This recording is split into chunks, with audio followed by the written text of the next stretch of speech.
We're excited. Our applications are historically high this year, and we'll be welcoming an entering class of about 650 freshmen.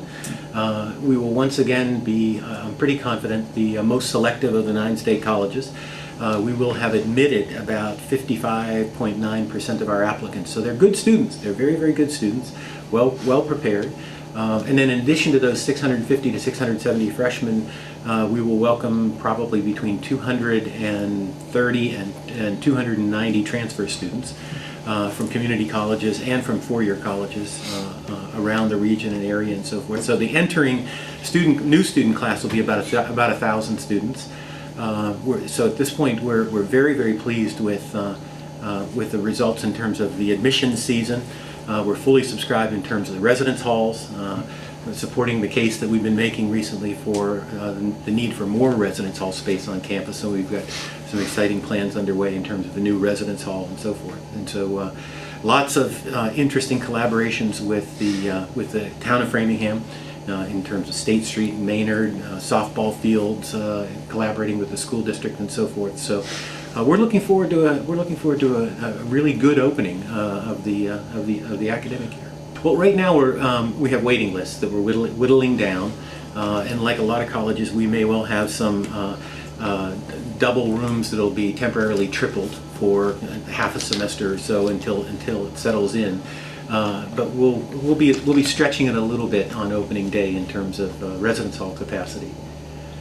And of course, we're well into the planning phase now for a new residence hall that'll add 150 beds capacity to our housing stock. Right now, we have the capacity to house about 1,500 students on campus, and we'd like to get that up to about 1,650.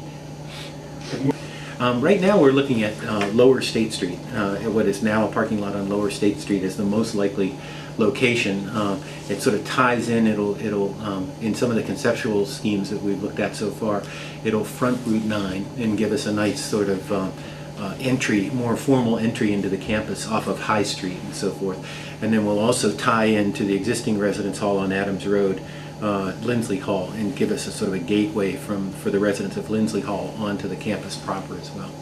You know, right now we have, interestingly, we have the oldest residence halls of any of the state colleges, because the historic Horace Mann and Pierce halls are 1905, something like 1910. So we have among the oldest residence halls in the system. But at the end of this year, we will have concluded a 6-year renovation program, so that each one of our residence halls, all 7 of them, have been brought up to modern standards in terms of safety and security and finishes and so forth. And that's been about a $48 million project over the last 6 years to bring all of the existing residence halls up to snuff. And then the prospect of planning for an all-new suite-style dorm to open in 2010, 2011 is a really exciting development for us. It'll give our students more options.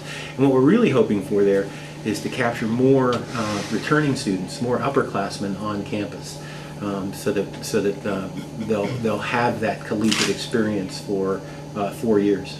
Going into the capital bond bill, that a lab science facility was our most important need to support our programs in biology and in chemistry and food sciences and nursing and computer science and so forth.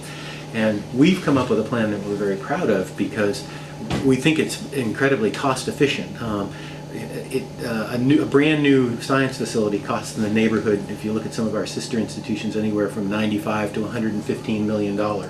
We've proposed a facility that will be an addition onto an existing building, Hemingway Hall, that we think we can bring in for about $60 million. And that would include a renovation of the space that we would vacate in Hemingway as we took over the new labs in the new building. So we see it as a really cost-effective way to meet that really important need that we have.